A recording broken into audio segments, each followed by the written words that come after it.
গুরুত্বপূর্ণ কিছু এমসিকিউ যেটা হচ্ছে বাংলাদেশের সংক্ষিপ্ত যেই পরিচিতি সেই সংক্ষিপ্ত পরিচিতি থেকে। তাহলে প্রথমেই আছে কি বাংলাদেশের সাথে গ্রিনিচ মান সময়ের পার্থক্য কত, সেটা হচ্ছে +6, এটা বিভিন্ন পরীক্ষায় আসছে। তারপর হচ্ছে আয়তনে সার্কভুক্ত দেশের মধ্যে বাংলাদেশের অবস্থান কততম, আমরা জানি চতুর্থ। এখানে একটা শর্টকাট মনে রাখা যায় যে সার্কভুক্ত দেশ যে 8টা, সেই 8টা দেশ মনে রাখা যায়। এই যে এখানে লেখা আছে যে নিপা এমবিবিএস, তাহলে এমবিবিএস বলতে কি পড়ে, সে নিপা এমবিবিএসে পড়ে। তাহলে এই এন থেকে নেপাল, আই থেকে ইন্ডিয়া, পি থেকে পাকিস্তান, এ থেকে আফগানিস্তান, আবার এম থেকে মালদ্বীপ। তাহলে এই যে এখানে আফগানিস্তানটা, সেই আফগানিস্তানটা হচ্ছে সার্কভুক্ত দেশের সর্বশেষ ইনক্লুড হয়েছে। তারপর এম থেকে মালদ্বীপ, বি থেকে আমাদের বাংলাদেশ, আর আমাদের এই বাংলাদেশের অবস্থান চতুর্থ, আর এস থেকে শ্রীলঙ্কা। আবার এই যে এখানে এন থেকে যে নেপাল, এই নেপালের রাজধানী যে কাঠমান্ডু, সেই কাঠমান্ডুতে আবার অবস্থিত কি এই সার্কের সদর দপ্তর। আচ্ছা, তারপরে হচ্ছে রয়েছে এই দেশের নাম বাংলাদেশ নামকরণ করা হয় কত সালে। তাহলে এই দেশটা যে বাংলাদেশ, এই দেশটা যে বাংলাদেশ, এটা নামকরণ করা হয়েছিল কত সালে, সেটা নামকরণ করা হয়েছিল 1969 সালে। এখন হচ্ছে বাংলাদেশের যেই ভূপ্রকৃতি, সেই ভূপ্রকৃতি থেকে কিছু প্রশ্ন। কুমিল্লা জেলার সাথে সঙ্গতিপূর্ণ, তাহলে এই কুমিল্লা যে জেলাটা, সেই জেলার সাথে সঙ্গতিপূর্ণ কোনটি? চিম্বুক পাহাড়, কালা পাহাড়, গারো পাহাড় না লালমাই পাহাড়। তাহলে আমরা যে জানি কি লালমাই পাহাড়। তারপর হচ্ছে পার্বত্য চট্টগ্রাম ও সিলেট পাহাড় কোন যুগের সৃষ্টি, তাহলে এটা তো জানি টারশিয়ারি যুগ। তারপর হচ্ছে বাংলাদেশের কোথায় প্লাইসটোসিন কালে সোপান দেখা যায়, কুমিল্লা জেলায় সেটি দেখা যায়। তারপরে এটি খুবই গুরুত্বপূর্ণ প্রশ্ন যে অবস্থান থেকে অবস্থান অনুসারে বাংলাদেশের টারশিয়ারি যুগের পাহাড়কে কত ভাগে ভাগ করা যায়, সেটা হচ্ছে 2 ভাগে ভাগ করা যায়। এটা হচ্ছে খুবই গুরুত্বপূর্ণ, যেটি হচ্ছে ভূপ্রকৃতি অনুযায়ী বাংলাদেশকে কত ভাগে ভাগ করা যায়। আমাদের এই বাংলাদেশটাকে ভাগ করা যায় 3টি ভাগে ভাগ করা যায়, আমাদের বাংলাদেশটাকে 3টি ভাগে ভাগ করা যায়। তারপরে রয়েছে এই বরেন্দ্র ভূমি নামে পরিচিত কোনটি, এই বরেন্দ্র ভূমি নামে পরিচিত রাজশাহী বিভাগের উত্তর পশ্চিমাংশ।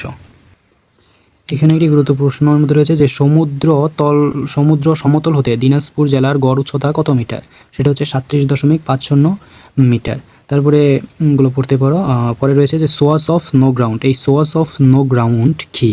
এই সোয়াস অফ নো গ্রাউন্ড হচ্ছে একটা বঙ্গোপসাগরের খাদের যেই নাম, আর এখানে দেওয়া আছে সাবমেরিন ক্যানিয়ন, তাহলে এটা পড়তে পারো। এটা হচ্ছে 90 ইস্ট রাইটস বাংলাদেশের কোন অঞ্চলের সাথে সম্পর্কিত, এটা হচ্ছে আমাদের বঙ্গোপসাগরের সাথে সম্পর্কিত। এখন আমরা সীমান্ত থেকে কিছু গুরুত্বপূর্ণ প্রশ্ন করি। তাহলে সীমান্ত হচ্ছে যে কোন বিভাগের সাথে ভারতের কোনো নেই, সীমান্ত নেই, এটা তো খুবই সহজ, যে ঢাকা বিভাগ, সেটি বাদ। 7 সিস্টার, এটা পড়তে পারো।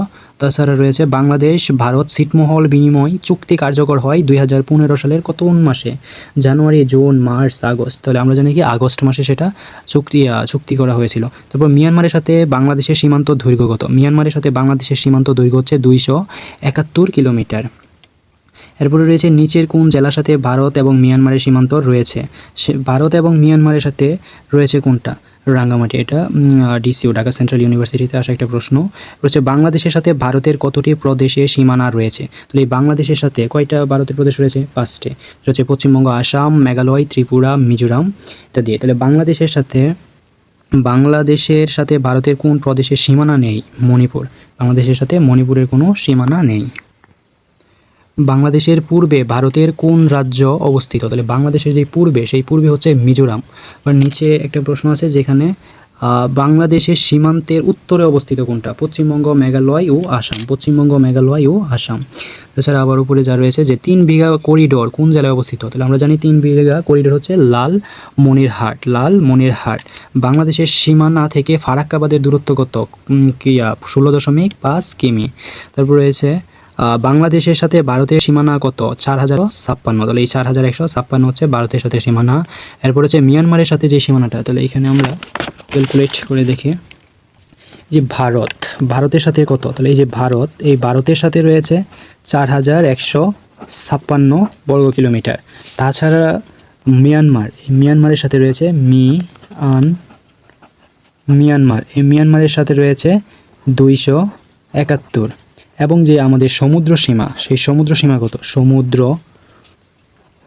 সমুদ্র সীমা 711, সমুদ্র সীমাটা হচ্ছে 711। তাহলে আমরা যেটা মোট করি তাহলে কত আসে? 6 আর 7 8, তারপর 5 7 13 12 আর 1 13, 3 হাতে আছে 1, তাহলে 2 4 আর হচ্ছে 7, 4 আর 7 11, আর 11 1 হাতে আছে 1, 5138। তাহলে আমার মোট সীমানা আসতে আছে কত? 5138। তাহলে আমরা মনে রাখবো কি ভারত, এই ভারতের সাথে বাংলাদেশের রয়েছে 4156, মিয়ানমারের সাথে 211 এবং আমাদের যে সমুদ্র সীমা সেটা রয়েছে এই 711, মোট 5138। তো রয়েছে বিরোধপূর্ণ মিলোনিয়া সীমান্ত কোন জেলায় অবস্থিত? মিলোনিয়া সীমান্ত এটা হচ্ছে ফেনী জেলায় অবস্থিত। তো এটি মনে রাখতে পারো যে বাংলাদেশ ভারত সীমান্ত চুক্তি স্বাক্ষরিত হয় কত সালে? সেটা